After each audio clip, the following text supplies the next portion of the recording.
বৈষম্য বিরোধী ছাত্র আন্দোলনের রাজনৈতিক দল না, আর জাতীয় নাগরিক কমিটির রাজনৈতিক দল না। আমাদের দেশের রাজনীতিতে বিভিন্ন রাজনৈতিক দল ইনক্লুডিং আওয়ামী লীগ তারা সবসময় মুক্তিযুদ্ধ বিরোধী শক্তিদেরকে ব্যবহার করেছে নিজস্ব ফায়দা উদ্ধার করবার জন্য। 71-এর ওয়ারের মধ্যেও তাদের তো শান্তি কমিটির অনেক লোক ছিল। অন্তর্বর্তীকালীন সরকার তারা যদি নির্বাচন করে তাহলে অন্তর্বর্তীকালীন সরকারের উচিত হলো নিরপেক্ষ থাকা।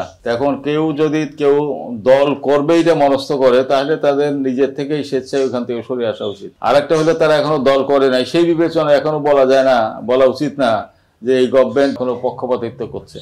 তবে কোনো দল গঠনের পক্ষে যদি পক্ষপাতিত্ব তারা করে তাহলে আমার মনে হয় এই বিষয়ে তাদের ডিসিশনটা থেকে সরে আসার ডিসিশনটা তাদের নেওয়া উচিত, অথবা সেটা তাদের প্রকাশ করা উচিত কখন তারা সেটা করছে। বৈষম্য বিরোধী ছাত্র আন্দোলনের রাজনৈতিক দল না, আর জাতীয় নাগরিক কমিটির রাজনৈতিক দল না। তবে তারা রাজনৈতিক দল গঠন করবে এবং গঠনে সহায়তা করবে, সেই বিবেচনায় একটু সম্পৃক্ততা আছে, কিন্তু তারা রাজনৈতিক দল না। সরকারের পৃষ্ঠপোষকতায় রাজনৈতিক দল গঠনের বিষয়ে তাদের এখানে একটা রোল আছে। আবার তারা বলছে যে তারা এটা প্রেসার গ্রুপ হিসাবে কাজ করবে, জাতীয় নাগরিক কমিটি এবং বৈষম্য বিরোধী ছাত্র আন্দোলন।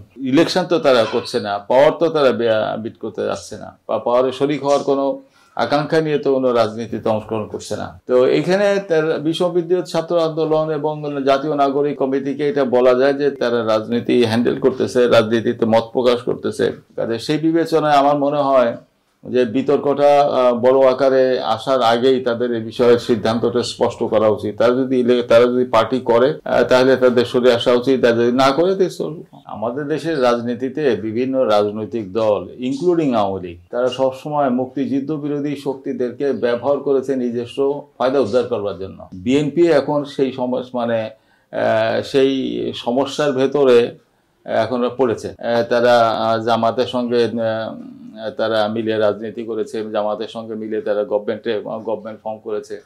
তো এখন মানুষের যে আশা আকাঙ্ক্ষা এই অভ্যুত্থানের পরে মানুষ যেটা অনেকটা লিবারেটেড ফিল করছে, সে জায়গাতে মানুষ এটা চায় না যে যারা মুক্তিযুদ্ধের প্রত্যক্ষভাবে বিরোধিতা করেছে, জামাতে ইসলামী এবং তার বিভিন্ন অন্যান্য সহযোগী সংগঠন, আল-বদর, আল-শামস, তারা এই ফোর্সটা রাজনীতিতে এর সক্রিয় থাকুক, তারা ইলেকশন করুক, এটা সাধারণ মানুষের আকাঙ্ক্ষা। তাদের হয়তোবা তাদের সদস্য আছে। 71-এর ওয়ারের মধ্যেও তাদের তো শান্তি কমিটির অনেক লোক ছিল, জামাত ইসলামের অনেক লোক ছিল, নিজাম ইসলামের লোক ছিল, তাদের সহযোগী অন্য শক্তিরা ছিল। দেশের জনসংখ্যা বাড়ছে, জামাতের সদস্য সংখ্যাও নিশ্চয়ই বেড়েছে, কিন্তু মানুষের যে স্বাধীনতা ও মুক্তির আকাঙ্ক্ষা সেটা নেমে গেছে, এটা আমি মনে করি না। কাজেই এটা যত দিন যাবে, এটা বিএনপি কেন অন্যান্য যে সামাজিক শক্তি, যে রাজনৈতিক শক্তি, মানুষের যে আকাঙ্ক্ষা, সেই আকাঙ্ক্ষার সাথে জামাতের সেই সংঘাতটা বা এই বিভেদটা এটা বাড়বেই।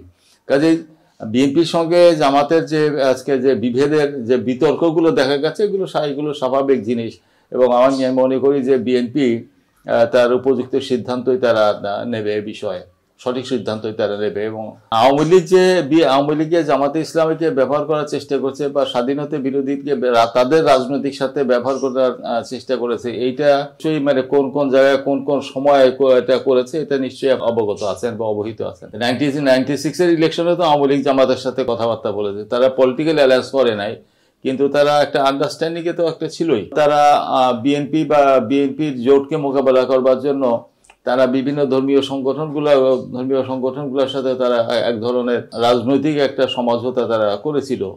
তারা হয়তো বা জামাত না, কিন্তু অন্যদের সাথে রাজনৈতিক সমঝোতা করেছিল। এখন এটা রাজনীতিতে কতখানি সঠিক বেঠিক সেটা ভিন্ন জিনিস, তারা করেছিল, এইটা তো হলো তার ফায়দা আওয়ামী লীগের মতন উদ্ধার করেছে, আর এবং তারা জামাত ইসলামী এবং তার অন্যরা তারা তাদের ফায়দাটা উদ্ধার করেছে।